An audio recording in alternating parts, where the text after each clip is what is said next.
नमस्कार दोस्तों, एक बार फिर से आप सभी का आपके अपने चैनल विकास ई न्यूज़ पर बहुत बहुत स्वागत है। दोस्तों, आज के वीडियो में हम बात करने वाले हैं एएनएम एडमिशन 2023 के बारे में।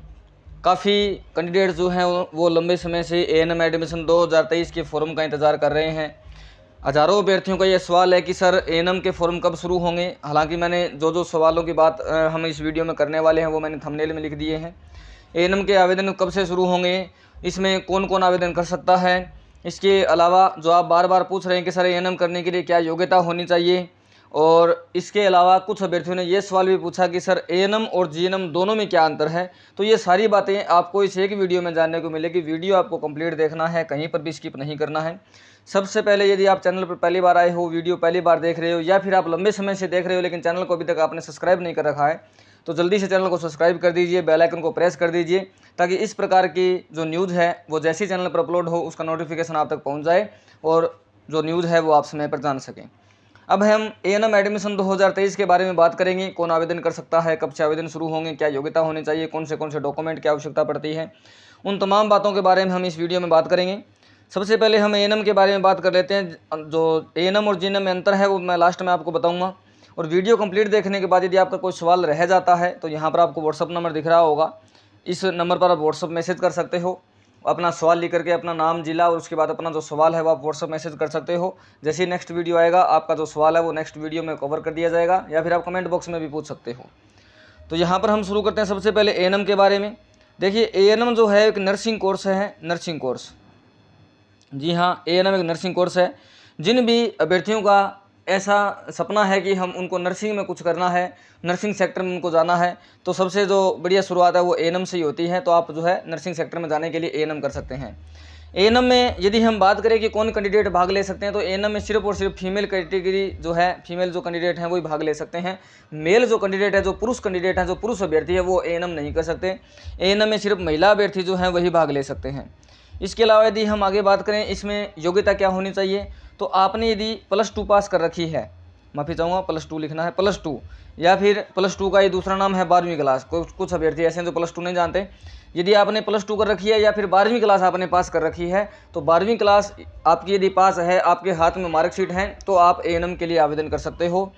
और इसमें यदि उम्र सीमा की बात करें तो 31/12/2023 के जो एडमिशन शुरू होंगे वो आपकी उम्र जो है वो 31/12/2022 के अनुसार काउंट होगी। इस दिन कम से कम उम्र आपकी जो है वो 17 वर्ष हो जानी चाहिए। कम से कम उम्र 17 वर्ष, और मैक्सिमम जो है वो 34 वर्ष इसमें आयु निर्धारित की गई है। 34 वर्ष तक आप इसमें एडमिशन ले सकते हो। और कैटेगरी जो होती है SC ST OBC, उनके अनुसार आयु में छूट जो होती है 3 साल, कहीं 5 साल, कहीं 2 साल, तो वो छूट भी एक्स्ट्रा है। तो 34 में यदि हम 2 साल और मिला देते हैं, 36 या 37 साल तक आप इसमें आवेदन कर सकते हो। हमने कक्षा के बारे में बात कर ली, क्या क्वालिफिकेशन होनी चाहिए। उम्र के बारे में हमने बात कर ली, कौन एएनएम कर सकता है इसके बारे में हमने बात कर ली। अब हम बात करते हैं सरकारी एएनएम के बारे में, गवर्नमेंट एएनएम के बारे में। देखिए, राजस्थान में हर वर्ष एएनएम के, गवर्नमेंट एएनएम एडमिशन के फॉर्म निकलते हैं। एएनएम एडमिशन के हर वर्ष निकलते हैं। 2022 की जो प्रोसेस है वो कंप्लीट हो चुकी है। अभी आगे 2023 के आवेदन आने हैं। 2023 के जो आवेदन फॉर्म है वो शुरू होने हैं। और जिन जिन अभ्यर्थियों का इस गवर्नमेंट आवेदन फॉर्म में चयन हो जाता है, उन अभ्यर्थियों का जो एएनएम जो होता है वो 2 वर्ष का जो कोर्स होता है, ये 2 वर्ष का कोर्स आपका बिल्कुल एकदम निःशुल्क होता है, बिल्कुल फ्री होता है। जिनका एएनएम एडमिशन 2023 जो गवर्नमेंट जो प्रोसेस होती है गवर्नमेंट कॉलेज की, उसमें यदि प्रोसेस में आप सफल हो जाते हैं तो आपका 2 वर्ष का जो एएनएम कोर्स है वो बिल्कुल फ्री होता है, निःशुल्क होता है। और साथ में आपको हर महीने 500 रुपये का स्टाइपेंड मिलता है। यदि आप स्टाइपेंड नहीं जानते हैं तो इस प्रकार से समझ लीजिए कि आपको 500 रुपये की स्कॉलरशिप मिलती है। 2 वर्ष के कोर्स की हमने बात कर ली। एएनएम जो है वो 2 ही वर्ष का कोर्स होता है, और महिलाएं सिर्फ इसमें भाग ले सकती है। हमने क्वालिफिकेशन योग्यता की हमने बात कर ली, उम्र सीमा की हमने बात कर ली। अब हम गवर्नमेंट जो कॉलेज आपको कैसे मिलती है इस प्रोसेस के बारे में जान लेते हैं। प्रोसेस के बारे में जानने से पहले हम आवेदन फॉर्म की बात कर लेते हैं कि आपके आवेदन फॉर्म कब से शुरू होंगे। तो आपके आवेदन फॉर्म जो है हर वर्ष सितंबर के महीने में शुरू होते हैं। हर वर्ष सितंबर के महीने में आपके आवेदन फॉर्म शुरू होते हैं। 2022 में भी ये सितंबर के महीने में हुए थे, लेकिन 2021 के जो एडमिशन थे वो थोड़े से लेट हुए थे, अक्टूबर के महीने में शुरू हुए थे। लेकिन इस बार 2022 में ये सितंबर में शुरू हो गए थे, और अभी 2023 में भी आपके मान के चलिए आपके सितंबर के महीने में आवेदन फॉर्म शुरू हो जाएंगे। आवेदन फॉर्म शुरू होने के लिए योग्यता आपकी 12वीं पास होनी चाहिए। लेकिन इसमें जो चयन होता है, आवेदन फॉर्म भरने का जो प्रोसेस होता है वो इसमें ऑफलाइन होता है। ऑफलाइन फॉर्म का मतलब ये होता है कि एक फॉर्म का प्रारूप होता है, उस प्रारूप में आपको अपने नाम डिटेल, अपना आधार नंबर, अपना एड्रेस, अपना मोबाइल नंबर और यहाँ पर एक पासपोर्ट साइज फोटो, वो आवेदन फॉर्म का जो प्रारूप है वो भी मैं आपको नेक्स्ट वीडियो में दिखा दूंगा। जो आवेदन फॉर्म का प्रारूप है वो हर वर्ष सेम ही रहता है और सारी की सारी डिटेल इसमें भरने के बाद में इसमें हम अपने 10वीं की मार्कशीट लगानी पड़ती है, साथ में फोटोकॉपी के रूप में 12वीं की मार्कशीट लगानी पड़ती है, आधार कार्ड लगाना पड़ता है, जाति प्रमाण पत्र लगाना पड़ता है यदि कहीं लागू होता है तो। इसके अलावा मूल निवास प्रमाण पत्र भी लगाना होता है और एक इसमें पोस्टल ऑर्डर लगता है, जो SC और ST कैटेगरी का तो लगता नहीं, बाकी जो कैटेगरी कैंडिडेट होते हैं उनको 20 रुपये का पोस्टल ऑर्डर लगाना होता है इसमें।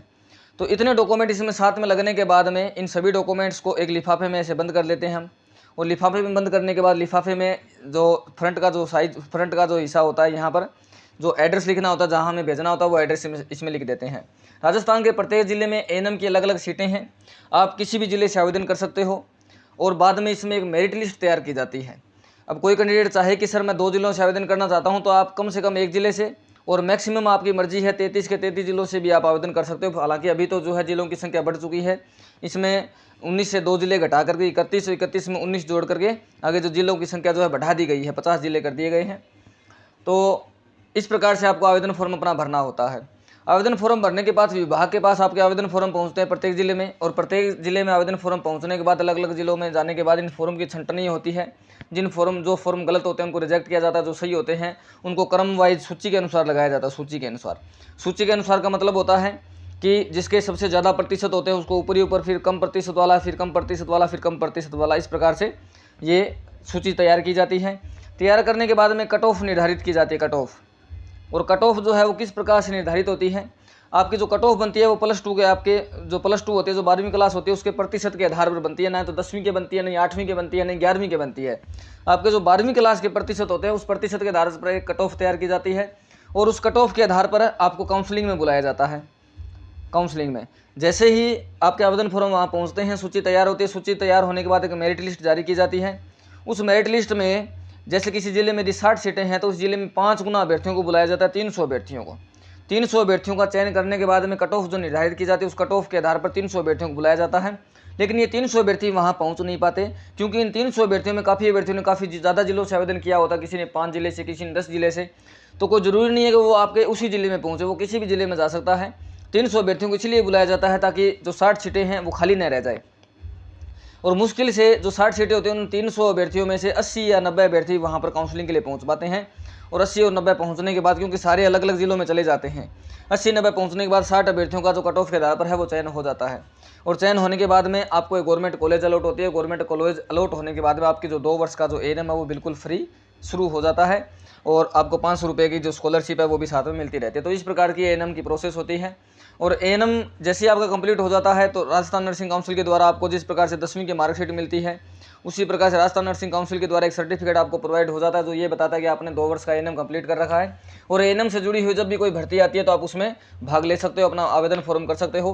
काफ़ी अभ्यर्थियाँ तो परसेंटेज के आधार पर निकलती है, ANM एग्जाम तो उसमें होता नहीं। आपके जो ANM के प्रतिशत होते हैं या फिर 10वीं और 12वीं के जो प्रतिशत होते हैं, उन प्रतिशत के आधार पर आपकी काफ़ी जो भर्तियाँ हैं वो निकलती है। और इसके अलावा काफ़ी भर्तियों में एग्ज़ाम भी होता है। किसी भी जो स्टेट होते हैं, अलग अलग स्टेट में ये ANM की भर्तियां जब निकलती हैं तो उनकी अलग अलग कुछ समय सीमा होती है, जैसे कुछ कंडीशंस होते हैं। उन कंडीशन के आधार पर आप अलग स्टेट में भी यदि कोई नर्सिंग भर्ती आती है तो उसमें आप हिस्सा ले सकते हो, भाग ले सकते हो, आवेदन फॉर्म भरवा सकते हो। अब हम ANM के बारे में एक महत्वपूर्ण बात यह भी है कि यदि आप नर्सिंग कोर्स कर लेते हैं तो आप किसी प्राइवेट संस्था को भी ज्वाइन कर सकते हैं, जैसे हॉस्पिटल हो गया या फिर नर्सिंग से जुड़ी कोई प्राइवेट संस्था है, वहाँ पर ज्वाइन करके भी आप वर्क कर सकते हो, और वर्क के बदले आपको सैलरी मिलती है। और यदि गवर्नमेंट आपको मिल जाता है, गवर्नमेंट आप सेलेक्ट हो जाते हो, सरकारी आप बन जाते हो, तो उसका तो देखिए अलग ही एक मज़ा है। अब ANM और GNM में थोड़ा सा अंतर भी बता देता हूँ, ANM वर्सेज GNM। ANM जो है सीधी सी बात है 2 वर्ष का कोर्स है, GNM जो है वो 3 वर्ष का कोर्स है। ANM जो है सिर्फ फीमेल कैंडिडेट ही ANM में भाग ले सकते हैं, जबकि इसमें मेल और फीमेल जो है दोनों कैंडिडेट GNM कर सकते हैं। ये 2 वर्ष का कोर्स है, ये 3 वर्ष का कोर्स है, दोनों ही नर्सिंग कोर्स हैं। इसमें प्राइवेट संस्था से भी आप कर सकते हो, गवर्नमेंट संस्था से भी कर सकते हो। यदि इसमें आप प्राइवेट से करते हो तो पैसे ज़्यादा लगते हैं, और गवर्नमेंट से करते हो तो पैसे कम लगते हैं। और ANM यदि आप गवर्नमेंट से करते हो तो आपकी फ़ीस लगती है 0 रुपये, और प्राइवेट से करते हो तो भी अलग अलग पैसे हैं, अलग अलग अलग अलग कॉलेज के अलग अलग फीस होती हैं, तो आप देख सकते हो। लेकिन एक खास बात यह है कि राजस्थान में एक भी एएनएम करवाने के लिए प्राइवेट संस्था नहीं है, एक भी प्राइवेट कॉलेज नहीं है। लेकिन कुछ अभ्यर्थियों के मन में सवाल ये आ रहा होगा कि सर यदि एक भी प्राइवेट कॉलेज नहीं है, फिर हमारे पास कुछ प्राइवेट हमारे नज़दीक में ही करवा रहे हैं, प्राइवेट में एएनएम वो कैसे करवा रहे हैं। तो देखिए, राजस्थान में जो सारी की सारी जो सरकारी कॉलेज हैं वो सारी राजस्थान नर्सिंग काउंसिल से जुड़ी हुई है। राजस्थान नर्सिंग काउंसिल जिस प्रकार से अपना 10वीं क्लास का राजस्थान का माध्यमिक शिक्षा बोर्ड राजस्थान अजमेर है, उसी प्रकार से नर्सिंग से जुड़ा हुआ जो बोर्ड है अपना राजस्थान नर्सिंग काउंसिल है।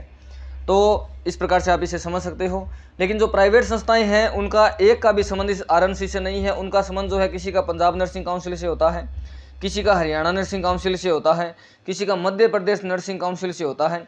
तो इस प्रकार से अलग जो बाहर के जो स्टेट है, जैसे मध्य प्रदेश, पंजाब, हरियाणा, इस प्रकार से जो स्टेट हैं, उन स्टेट से उन प्राइवेट संस्थाओं का संबंध होता है। जब आप अपना एएनएम कंप्लीट कर लेते हो तो आपको इन राज्य से जुड़ी हुई जो नर्सिंग काउंसिल है उनका सर्टिफिकेट आपको मिलता है। लेकिन बाद में आप इसमें ट्रांसफ़र भी आपका हो जाता है।